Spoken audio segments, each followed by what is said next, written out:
What's up? You checking out the Frequent Flyer, and this is a quick review of this Eachine trash can.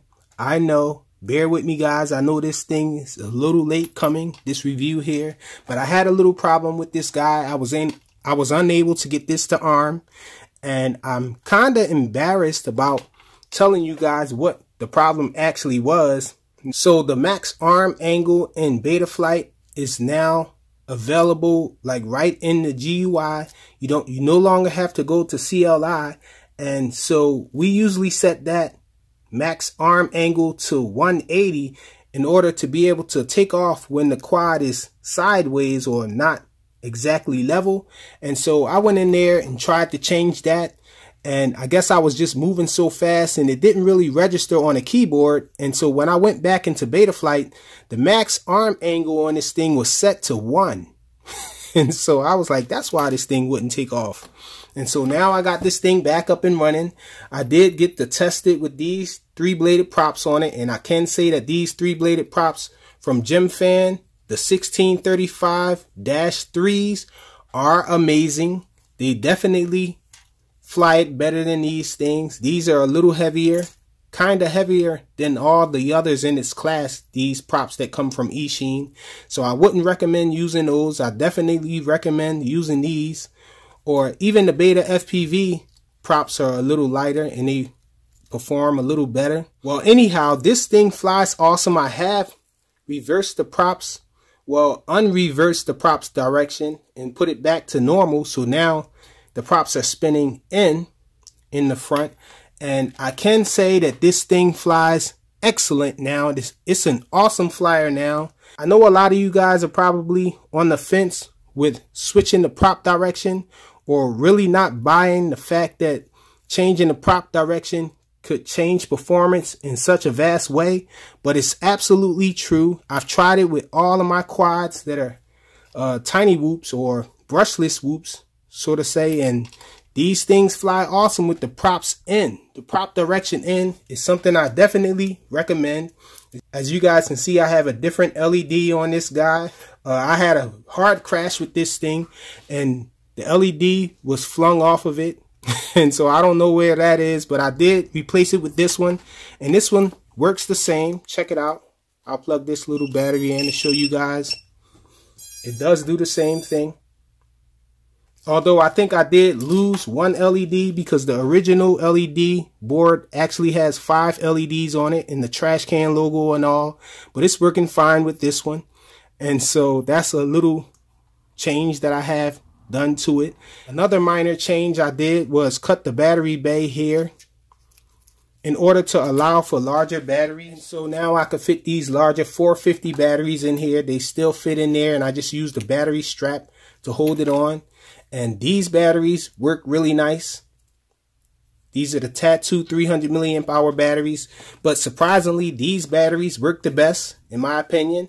I know some people have said that these batteries didn't really impress them. These batteries are awesome. If you ask me, my batteries that I have, these particular ones are the best ones.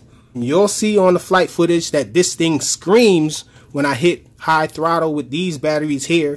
It's like a extra, what, 10% boost with just switching this XT30 here. And I did convert these little connectors here to also allow me to use the small stick batteries as well. Still, I just used that connector there, created these, and really easy to make. And so this thing is an awesome flyer. I do think that these motors are really powerful, maybe too powerful for a whoop like this. But when you're flying outdoors, this slightly larger motor makes for a very, very nice flight experience. This thing is blazing fast. I think this might be the fastest of all the brushless whoops. So I definitely recommend the XT30. I definitely recommend switching your prop direction to N. And I definitely recommend getting a 350 milliamp hour battery and doing this battery mod here, this battery bay mod, to allow for larger batteries, because you might think that these larger batteries with the XT30s are not going to fly it as well as these, but they actually outperform these batteries sag a lot when you hit high throttle. These don't sag at all when you hit high throttle, and these begin to sag maybe in the middle of the flight, maybe the middle of the flight time. By the way, you get about 3 to 4 minutes flight time with these batteries here. With these smaller ones, you get like 2.5. And so the only other thing that I can say about this is the camera. This has a 16:9 ratio aspect in this camera here. You lose some of the field of view up top. Let's go check it out. For right now, let's just take off line of sight and look at it.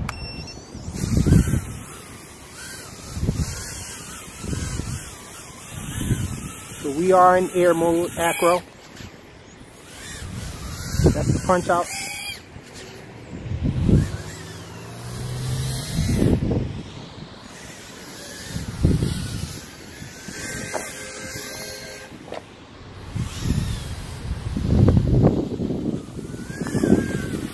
Let's bring it back in for a second.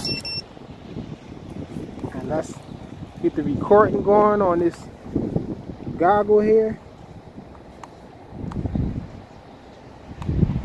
Okay, so we got it recording now. We got another punch out.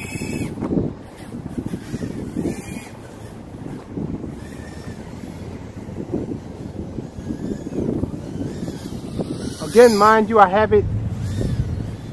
The digital idle is back down to 4.5.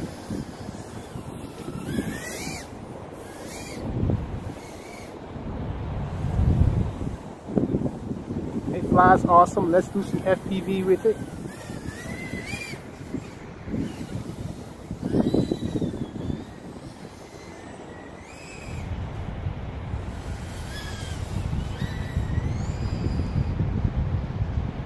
Check it out. It dives really nice and everything. No spin outs or nothing.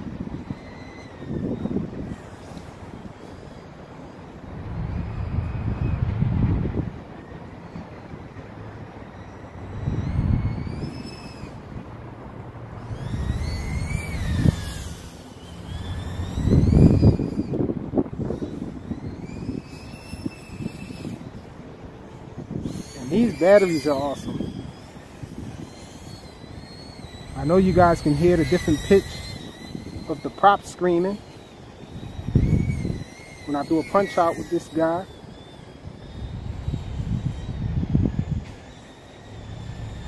And it's blazing fast.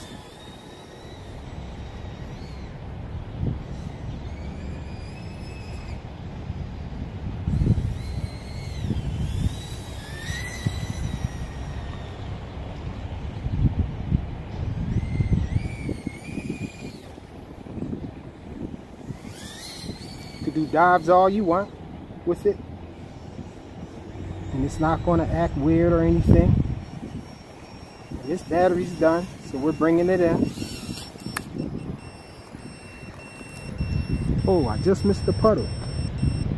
So let's stop recording in the goggles.